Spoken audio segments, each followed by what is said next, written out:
आज सर्वसम्मति से माननीय उच्चतम न्यायालय ने स्पष्ट कर दिया, भाई नहीं, ऐसे विशेष अधिकार जो है कार्रवाई के लिए होते हैं, पर उसमें कोई गलत काम अगर होगा तो ऐसा नहीं हो सकता कि आप कह सकते हैं कि मेरे विशेष अधिकारों के कारण देश का कानून मुझ पर लागू नहीं होगा। ये कहना कि विधायक और सांसद अगर पार्लियामेंट या असेंबलीज में करप्शन करते हैं तो उन पर मुकदमा नहीं चल सकता, ये पूरी तरह से गलत फैसला था। हमारे यहाँ पे भारत का संविधान सर्वोच्च है, तो उस चीज को ध्यान में रखते हुए भारतीय डेमोक्रेसी में क्रिमिनल लायबिलिटी से इम्यूनिटी का कोई स्थान नहीं। माननीय उच्चतम न्यायालय का जो फैसला आया, सर्वसम्मति से जो फैसला आया, ये बड़ा एक गंभीर कानूनी प्रश्न था कि क्या कोई सांसद या राज्य में कोई एमएलए, उनके विशेष अधिकार जो हैं अनुच्छेद 105 या 194 के तहत, क्या उन विशेष अधिकारों के तहत क्या वो कोई गलत काम यदि करें तो कानून उन पर लागू होगा या नहीं। अब कांग्रेस की सरकारें थी, उन पर गंभीर आरोप लगे थे, नोट फॉर वोट के आरोप लगे थे। नरसिम्हा राव जी की सरकार थी, जीएमएम को लेके आरोप आए थे। बाद में मनमोहन जी की सरकार पे भी ऐसे आरोप आए थे।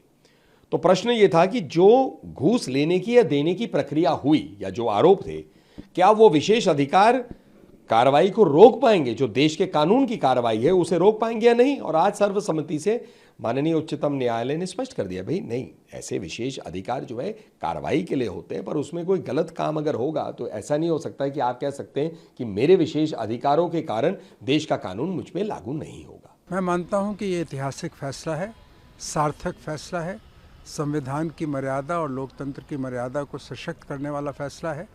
क्योंकि ये कहना कि विधायक और सांसद अगर पार्लियामेंट या असेंबलीज में करप्शन करते हैं तो उन पर मुकदमा नहीं चल सकता, ये पूरी तरह से गलत फैसला था। इस फैसले को आज दुरुस्त किया गया है। मैं समझता हूँ सुप्रीम कोर्ट बधाई का पात्र है और जो लोकतंत्र की मर्यादा है और संविधान की जो रूह है उसको सशक्त किया है इस फैसले ने, ऐसा मेरा मानना है। ये एक ऑनेस्ट डेमोक्रेसी की दिशा में मील का पत्थर है। अब हमारे जो पार्लियामेंटेरियन हैं और स्टेट लेजिस्लेटिव असेंबली के जो मेंबर्स हैं, एमपी एमएलएज हैं, उनको क्रिमिनल लायबिलिटी से एग्जम्पशन नहीं होगा। अगर वो रिश्वत लेते हैं और उसके बदले में वोट करते हैं तो एक ऑफेंस माना जाएगा, एक अपराध माना जाएगा। अब वो रिश्वत नहीं ले सकते, तो ये एक स्वस्थ और ईमानदार डेमोक्रेसी की दिशा में मील का पत्थर है। यहाँ पे मैं एक चीज और आपको पॉइंट आउट कर देता हूं कि हमारे जो संविधान निर्माता थे, उन्होंने भारत के लिए parliamentary form of democracy United kingdom से ली, लेकिन उन्होंने पार्लियामेंट्री सुप्रीमेसी को नहीं लिया, उन्होंने कॉन्स्टिट्यूशनल सुप्रीमेसी को लिया। हमारे यहाँ पे भारत का संविधान सर्वोच्च है, तो उस चीज को ध्यान में रखते हुए भारतीय डेमोक्रेसी में क्रिमिनल लायबिलिटी से इम्यूनिटी का कोई स्थान नहीं है। अब हमारे जो पार्लियामेंटेरियन है और स्टेट लेजिस्लेटिव असेंबली के मेंबर्स हैं, वो कोई भी रिश्वत लेकर वोट नहीं डाल सकते। रिश्वत एक ऑफेंस है, एक अपराध है। ये वाला जो का इम्पैक्ट पड़ सकता है, इसका इम्पैक्ट इस चीज पे पड़ेगा, एक तो हमारी जो डेमोक्रेसी है, लोकतंत्र है, वो ईमानदार होगा।